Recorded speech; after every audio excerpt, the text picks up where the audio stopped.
Salut la compagnie, c'est Jules Melon et aujourd'hui dans la Procédé Critique, je vais vous parler d'un film historique d'aventure dramatique sorti en 1977, Les Duellistes ou The Duelists en VO, adapté d'une nouvelle de Joseph Conrad et la première réalisation au cinéma d'un certain Ridley Scott. Et oui, tout ceci pour préparer la sortie d'un de ces deux films prévus en cette fin d'année, Le Dernier Duel ou The Last Duel, qui devrait faire écho à ce brûlot, mais il n'en sera pas la suite directe, ça se déroulera à une autre époque. Au casting, dans les rôles principaux de ces deux hommes qui vont se battre durant toute la durée du film, nous avons d'un côté Harvey Keitel, qu'on ne présente plus, et de l'autre Keith Carradine, l'un des membres de la famille Carradine qui a beaucoup apporté au cinéma. Citons également la présence d'Albert Finney qui joue un certain Joseph Fouché, voilà un nom qui devrait dire quelque chose aux férus d'histoire, notamment napoléonienne. Il y a également Christine Rains ou encore Stacy Keach en voix off narrative. Alors pour faire simple au niveau du synopsis, l'histoire se déroule entre 1800 et 1816 en France, d'ailleurs le film a été tourné en Dordogne, et nous allons assister à un duel perpétuel entre deux hussards qui ont des comptes à régler, l'un voulant laver son honneur, etc., et l'autre acceptant parce que, voilà.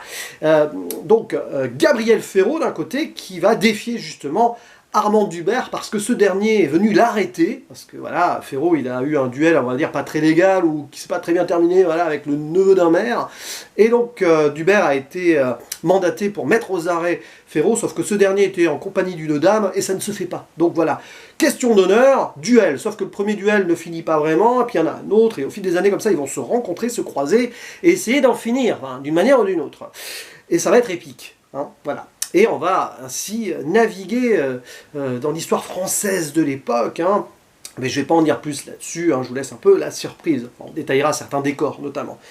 Et voilà, tout simplement. Vous voyez, c'est un scénario très simple, basique, mais alors avec une force chevaleresque remarquable, et quelques questionnements donc sur l'honneur, et puis voilà, aller au bout ou non, vivre sa vie quand même, défendre aussi sa patrie, etc.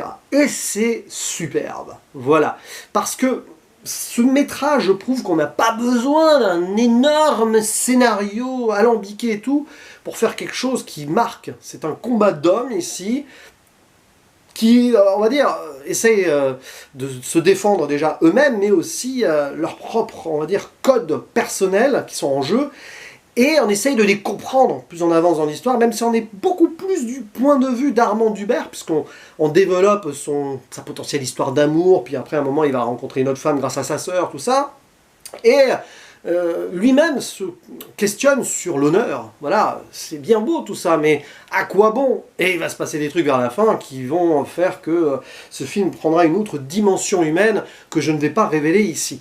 Et ce qui est formidable ici, c'est le côté mise en scène, mais alors, certes classique, mais déjà maîtrisé de la part de Ridley Scott, et cette photographie, pour la plupart du temps en décor naturel, remarquable, qui n'est pas sans rappeler évidemment le Barry Lyndon de Stanley Kubrick, mais Ridley Scott lui-même l'a avoué et a assumé cette référence, puisqu'il avait beaucoup aimé le film. Chaque plan, ou presque, du moins en extérieur, est un tableau, il y a même des transitions où clairement c'est vraiment pictural, c'est vraiment splendide de A à Z là-dessus, l'éclairage, tout ça, et évidemment les lieux de combat. Je ne sais pas à quel point c'est romancé de base, etc. Bon, est-ce que tous les personnages ont existé? Est-ce que c'est adapté de faits réels par rapport au contexte historique? Oui, mais voilà.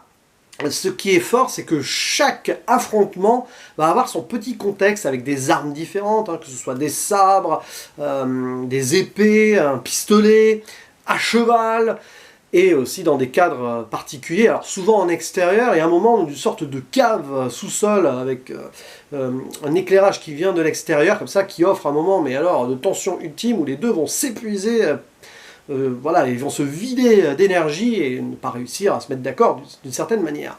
Et c'est ça qui est terrible dans ce film, c'est que pour une question d'honneur, c'est pas qu'ils vont gâcher leur vie pendant 15 ans, c'est qu'ils vont toujours garder quelque chose en tête, et dès qu'ils se croisent, selon certaines règles qui sont dictées vers le premier tiers du film, eh bien ils vont devoir s'affronter, etc.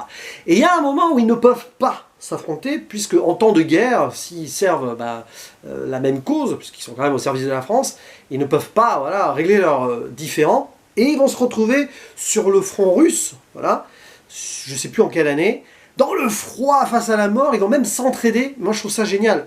D'ailleurs il y a des moments assez terribles, glaçants, c'est le cas de le dire, avec des corps qui sont pétrifiés dans la glace. Et voilà, donc là je ne sais pas si ça a été tourné en Dordogne, pour le coup ils sont peut-être allés ailleurs, mais c'est magnifique. Voilà, sur le plan cinématographique, ce film est une véritable poésie artistique. Pour les fans de peinture et tout, c'est le genre de film à voir. Voilà, si vous aimez le cinéma et donc l'art pictural, c'est l'un de ces grands films à découvrir ou à revoir si vous l'aimez déjà, hein, un peu comme Barry Lyndon. Et d'ailleurs sur les éclairages aussi, je pense qu'il y a eu quelques techniques à la Barry Lyndon, même si on est beaucoup moins en intérieur, donc là n'allez pas chercher voilà, des techniques à la bougie et tout, mais c'est vraiment très beau. Et c'est là qu'on voit que sur le plan esthétique, plus de 40 ans après quand même, 44 ans, c'est toujours très lisse, très... Voilà, même j'ai envie de dire, si on essaye de faire aussi bien aujourd'hui, on n'y arrivera pas, parce qu'on sera toujours tenté d'aller dans le CGI, dans le machin. D'ailleurs, on verra ce qu'il va nous faire avec le dernier duel. Est-ce qu'il va rester, on va dire, sur ce côté presque artisanal, ou utiliser d'autres procédés, je ne sais pas, mais ça sera intéressant à voir. Mais, ouais. Puis alors, les acteurs, bon, j'ai envie de dire que les deux sont très bons, mais on est plus du coup proche d'Armand Dubert, donc on voit plus Keith Carradine, qui est, voilà, il porte ce doute sur le visage, lui il a envie de vivre sa vie, à un moment, il est blessé, il s'écarte un petit peu de la guerre, etc., pour enfin épouser quelqu'un, etc., peut-être avoir un enfant et tout, puis à un moment, dès que l'autre personnage, son ennemi juré, intervient dans l'histoire, il est obligé de se remémorer certaines choses et d'aller au bout. Et il va se passer quelque chose. Parce que, voilà, j'en dis pas plus, mais Gabriel Ferraud, est un napoléonien pur souche, et va douter d'ailleurs de la fidélité à Napoléon de son adversaire. Et à un moment, Napoléon, là c'est pas un spoil, il va finir par être en exil et être renversé. Et il va se passer quelque chose. Et à ce moment-là, Armand Dubert a le destin de son ennemi entre les mains, en dehors d'un duel, et il va faire quelque chose de profondément... remarquable, j'ai envie de dire, sur le plan humain. Et c'est là qu'on voit que ces duels comme ça et tout, c'est pas, bon, c'est à la vie à la mort peut-être, mais ça va bien au-delà d'une certaine haine. Il y a un respect entre les deux. Et voilà, je ne dis pas comment le film se conclut, mais c'est marquant à ce niveau-là. Voilà. D'autant plus que pendant des années, Dubert, il s'est senti prisonnier de cet honneur, voilà, de ces défis à répétition, parce que c'est quand même Ferraud qui insiste et tout, qui a lancé le premier défi, et qu'à un moment, pour s'en libérer d'une manière ou d'une autre, soit il faut tuer l'adversaire, soit il faut trouver une combine. Voilà, j'en dis pas plus. Donc, très bien tout ça. Alors, il y a aussi des tentatives de romance, etc. Notamment un personnage féminin de la première partie du film, je crois qu'elle s'appelle Laura, qui hésitait entre deux hommes et qui a abandonné Armand Dubert parce que le voyait en train de faire du duel et tout, ça lui plaisait pas, voilà. Donc c'est intéressant, on voit à quel point Dubert, entre la guerre, donc service à sa patrie, et ses duels, il a quand même un petit peu perdu du temps dans sa vie personnelle, d'une manière ou d'une autre, donc c'est intéressant. Voilà. Mais bon, les acteurs sont très bons, la bande-son aussi, la photographie, les décors, que dire. Et voilà, donc c'est un film à voir, c'est clairement l'un des meilleurs métrages de Ridley Scott, mais il en a beaucoup, voilà, c'est quand même un grand réalisateur.